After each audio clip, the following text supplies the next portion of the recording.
Breaking news చూస్తున్నారు. Vallabhaneni Vamsi అరెస్టుపై react అయ్యారు మంత్రి నారా లోకేష్. గత ప్రభుత్వంలో ప్రశ్నిస్తే మా నాయకులపై దాడి చేశారంటూ చెప్పుకొచ్చారు ఆయన. మా పార్టీ ఆఫీసులపైన దాడికి దిగారంటూ కూడా చెప్పుకొచ్చారు నారా లోకేష్.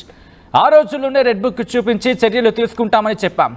దళితుడిని కిడ్నాప్ చేసిన కేసులోని వంశీ జైలుకు వెళ్లారంటూ చెప్పుకొచ్చారు మంత్రి నారా లోకేష్. అన్ని వాస్తవాలు త్వరలోనే బయటకు వస్తాయంటున్నారు ఆయన. న్యాయబద్ధంగా చట్టబద్ధంగా చర్యలు తీసుకుంటామంటూ చెప్పుకొచ్చారు. ఇది కక్షపూరిత చర్య కాదు అంటూ చెప్పుకొచ్చారు. ఈ నేపథ్యంలో నారా లోకేష్ ఏమన్నారు సార్ చూద్దాం. ఆ తర్వాత ఇన్ డీటెయిల్ గా మాట్లాడుకుందాం. 2019 నుంచి 24 వరకు ఆంధ్ర రాష్ట్రంలో ఎలా పరిపాలన జరిగిందో ప్రజలందరికీ తెలిసిన విషయమే. ఆనాడు ప్రతిపక్ష నేత కానివ్వండి, ప్రజాప్రతినిధులు కానివ్వండి, ఇతర పార్టీ నాయకులు మేమందరం కూడా ప్రజల తరఫున సమస్యలపైన పోరాడాలని అడుగడుగునా మమ్మల్ని ఇబ్బంది పడటం జరిగింది. మమ్మల్ని రానిలేదు.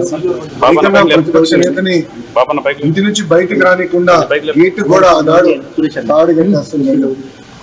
మేము ప్రెస్ మీట్ లో గత ప్రభుత్వాన్ని నిలదీస్తే కావాలని మా పైన కేసులు పెడతాం కానివ్వండి, ఏకంగా మా పార్టీ ఆఫీస్ పైన దేవాలయంగా భావించే తెలుగుదేశం పార్టీ కేంద్ర కార్యాలయం పైన దాడి చేశారు. గన్నవరం పార్టీ ఆఫీస్ పైన దాడి చేశారు. ఇట్లా ప్రతిరోజు ఒకరిని జైలు తీసుకెళ్తాం, మా పైన దాడి చేస్తాం. అదే జరిగింది. నేను ఆనాడు ప్రజలందరూ చెప్పాను. దాదాపు 90 బహిరంగ సభల్లో, యువగలం బహిరంగ సభల్లో ప్రజల ముందర ఎలుగు చూపించి ఏ అధికారులు వైకాపా నాయకులైతే చట్టాన్ని ఉల్లంఘించి ప్రజల్ని, తెలుగుదేశం పార్టీ కార్యకర్తలు ఇబ్బంది పెట్టారో న్యాయపరంగా వాళ్ళపైన చర్యలు తీసుకుంటా, వాళ్ళని వదిలిపెట్టనని ఆనాడు మొన్న కావాలని ఒక దళితుడిని కిడ్నాప్ చేసి కేసు విత్డ్రా చేయించాడు ఇప్పుడున్న మాజీ శాసనసభ్యుడు. ఆ కిడ్నాప్ కేసు ఈరోజు, ఆ కిడ్నాప్ వల్లనే ఈరోజు ఆయన జైలుకి వెళ్ళే పరిస్థితి. అన్ని వాస్తవాలు బయటికి వస్తాయి. మాకు దాంట్లో ఎలాంటి సందేహం లేదు. న్యాయబద్ధంగా అన్ని చర్యలు మేము తీసుకుంటాం. No questions. Sakshi no question.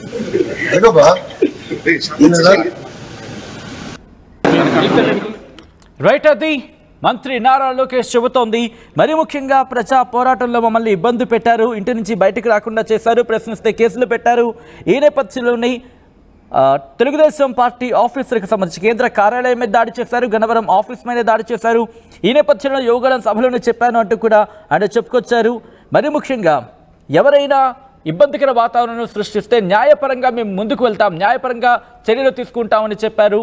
ఇప్పుడు కూడా ఈ కేసుకు సంబంధించి కూడా ఆయన చెప్పుకొచ్చిన సందర్భం. ఈ నేపథ్యంలో ఇంకా ఎటువంటి చర్యలకు దిగే అవకాశం కనిపిస్తోంది. మరి ముఖ్యంగా ఇంకా ఎవరి పేర్లైన అంశానికి సంబంధించి చర్చకు వస్తున్నాయా? వంశీని వదిలేది లేదంటూ లోకేష్ వార్నింగ్ కి సంబంధించి ఎటువంటి డిస్కషన్ జరుగుతుంది? ఇక్కడ ప్రయత్నం చేద్దాం. మా ప్రతినిధి రాజేష్ అప్డేట్స్ అందించేందుకు సిద్ధంగా ఉన్నారు. రాజేష్, ఇక్కడ తెలుగుదేశం పార్టీలో ఎటువంటి చర్చ జరుగుతోంది? ఇటు మంత్రి నారా లోకేష్ రియాక్షన్ తర్వాత ఎటువంటి డిస్కషన్ జరుగుతోంది? వంశీకి సంబంధించి ఏం జరిగే అవకాశం ఉందంటే పార్టీలో చర్చ జరుగుతోంది. ఆ తర్వాత ఏం జరగచ్చని?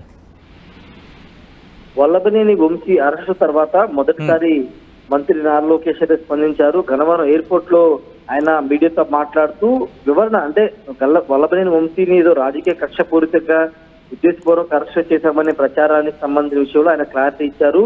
ఒక దళితుడిని కిడ్నాప్ చేసి తన కేసు వాపస్ తీసుకునేలాగా వల్లభనేని వంశీ వ్యవహరించారు, ఒక కుట్ర చేశారనే కారణంతో నమోదైన కేసుల కారణంగానే వల్లభనేని అరెస్ట్ చేశామని ఒక క్లారిటీ ఇచ్చే ప్రయత్నం నారా లోకేష్ చేశారు. అంతేకాదు రెడ్ బుక్ లో తాను ఎన్నికల గతంలో ప్రతిపక్ష నేతగా ఉన్నప్పుడు గతంలో యువగల పాదయాత్రలో ప్రతి సభలో నేను చెప్పాను యువగ రెడ్ బుక్ లో ప్రతి ఒక్కరు పేరు చేస్తున్నారు, చట్టానికి వ్యతిరేకంగా ఎవరైతే పనిచేస్తే వాళ్ళందరి పేరు రాసుకుంటున్నాను, వాళ్ళని అధికారంలోకి వచ్చిన తర్వాత కేవలం చట్టపరంగా మాత్రం చర్యలు తీసుకుంటాం, యాక్షన్ తీసుకుంటామని నేను ప్రతి యువగల సభలో చెప్పాను. అందులో భాగంగానే వల్లభనేని వంశీ ఒక దళితుడిని బెదిరించి భయపెట్టి కిడ్నాప్ చేసిన కేసులో మాత్రమే అరెస్ట్ చేశాం, కానీ ఎక్కడ రాజకీయ కక్షపూరితం కాదంటూ వివరణ ఇచ్చారు. అంతేకాదు ఇంకా చాలా మంది ఉన్నారు, వాళ్ళ రెడ్ బుక్ లో ఎవరైతే పేర్లు ఉన్నాయో, ఎవరైతే గత వైసీపీలో చట్టానికి విరుద్ధంగా వ్యవహరించారో వాళ్ళ మీద చర్యలు ఉంటాయని ఇండైరెక్ట్ గా మిగతా వాళ్ళు ఎవరైతే కొడాలని, వంశీ, పేరునాని లేకపోతే అంబటి రాంబాబు, రోజా ఇలా ఎవరైతే ఉన్నారో వాళ్ళ పేర్లు చెప్పకుండా ఇండైరెక్ట్ గా వాళ్ళకు ఒక స్వీట్ వార్నింగ్ ఇచ్చేలాగానే లోకేష్ మాట్లాడారని మనం అర్థం చేసుకోవచ్చు. ఇప్పటి వరకు అటు చంద్రబాబు గారు, లోకేష్ కానీ దీని మీద రియాక్ట్ అవ్వలేదు. కానీ మొదటిసారి లోకేష్ దీని మీద రియాక్ట్ అవ్వడం కొంత ఆసక్తికరంగా మారిందని చెప్పాలి. స్వయంగా ఆయనే ఇంకా ప్రశ్నలు ఏమైనా ఉంటే అడగండి అంటూ ఆయన అక్కడ మీడియా ప్రతినిధి కూడా అడగడం మనం చూసాము. ఖచ్చితంగా ఎందుకంటే చట్టపరంగా చర్యలు తీసుకుంటామని కూటమి ప్రభుత్వం అధికారంలోకి వచ్చిన డే 1 నుంచి చంద్రబాబు, లోకేష్, పవన్ కళ్యాణ్ చెప్తున్నారు. అందులో భాగంగానే చట్టపరంగా ఎవరైతే తప్పు చేశారో, చట్టానికి వ్యతిరేకంగా పనిచేశారో వాళ్ళని ఇప్పుడు అరెస్ట్ చేస్తున్నామని ఇండైరెక్ట్ గా లోకేష్ చెప్పే ప్రయత్నం చేశారు. భవిష్యత్తులో కూడా ఎవరైతే గత హయాంలో చట్టానికి విరుద్ధంగా పనిచేశారో, అవినీతి చేశారో వాళ్ళ మీద చట్టపరంగా చర్యలు ఉంటాయి. రాజకీయ కక్షలో భాగంగా కాదు, చట్టపరంగానే చర్యలు ఉంటాయని ఇండైరెక్ట్ గా చెప్పారు. ఖచ్చితంగా రాబోయే రోజుల్లో మరికొన్ని అరెస్టులు ఉంటాయని నారా లోకేష్ ఇండికేషన్ ఇచ్చారు. ఎవరైతే తప్పు చేశారో గత హయాంలో వాళ్ళ మీద చర్యలు ఉంటాయని చెప్పారు. మరి చూడాలి నెక్స్ట్ ఎవరు ఉంటారని చర్చ, ఎవరు ఉంటారనే దానిపైన పెద్ద ఎత్తున చర్చ జరుగుతుంది. కొడాలి నాని, వల్లభనేని వంశీ, అంబటి రాంబాబు ఇలా రకరకాల పేర్లు వినబడుతున్న నేపథ్యంలో నెక్స్ట్ ఎవరిని అరెస్ట్ చేస్తారో చూడాల్సిన అవసరం అయితే కనబడుతుంది. ఏదేమన్నప్పటికీ లోకేష్ మాత్రం చాలా స్పష్టంగా వల్లభనేని వంశీ అరెస్టుకు సంబంధించిన వివరణ అయితే ఇచ్చిన పరిస్థితి ఉంది. రైట్ రాజేష్, మొత్తంగా అయితే మాత్రం వల్లభనేని వంశీ అరెస్టుపై ఫస్ట్ టైం రియాక్ట్ అయ్యారు. వల్లభనేని వంశీ అరెస్టు తర్వాత మంత్రి నారా లోకేష్ గత ప్రభుత్వంలో ప్రశ్నిస్తే మా నాయకులపై దాడి చేశారంటూ ఆయన చెప్పుకొచ్చారు. పార్టీ ఆఫీసుల పైన కూడా దాడి చేశారంటూ కూడా చెప్పుకొచ్చారు నారా లోకేష్. ఆ రోజుల్లోనే రెడ్ బుక్ చూపించి చర్యలు తీసుకుంటామంటూ చెప్పానంటూ చెప్పుకొచ్చారు. మరి ముఖ్యంగా యోగడం అంశాన్ని ఇక్కడ ప్రస్తావించారు ఆయన. దళితుడిని కిడ్నాప్ చేసిన కేసులోనే వంశీ జైలుకు వెళ్లారంటూ చెప్పుకొచ్చారు. అన్ని వాస్తవాలు త్వరలోనే బయటకు వస్తాయన్నారు మంత్రి లోకేష్.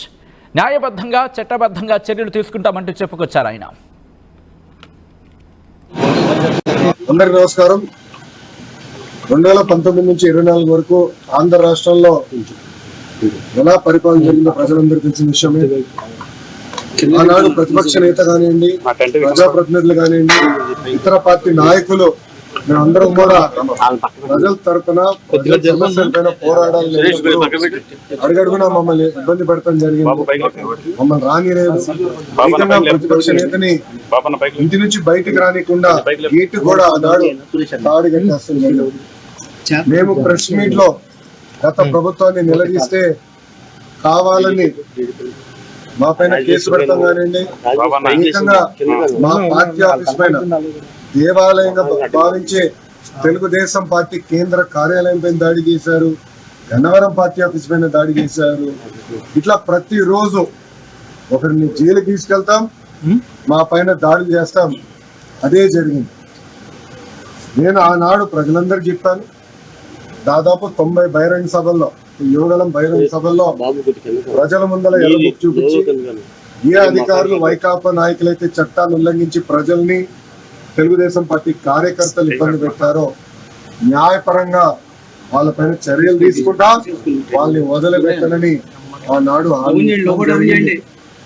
మొన్న కావాలని ఒక దళితుడిని కిడ్నాప్ చేసి కేసు విత్డ్రా చేయించాడు ఇప్పుడున్న మాజీ శాసనసభ్యుడు. ఆ కిడ్నాప్ చేసి ఈరోజు ఆ కిడ్నాప్ వల్లనే ఈరోజు ఆయన జైలుకి వెళ్ళే పరిస్థితి. అన్ని వాస్తవాలు బయటికి వస్తాయి. మాకు దాంట్లో ఎలాంటి సందేహం లేదు. న్యాయబద్ధంగా అన్ని చర్యలు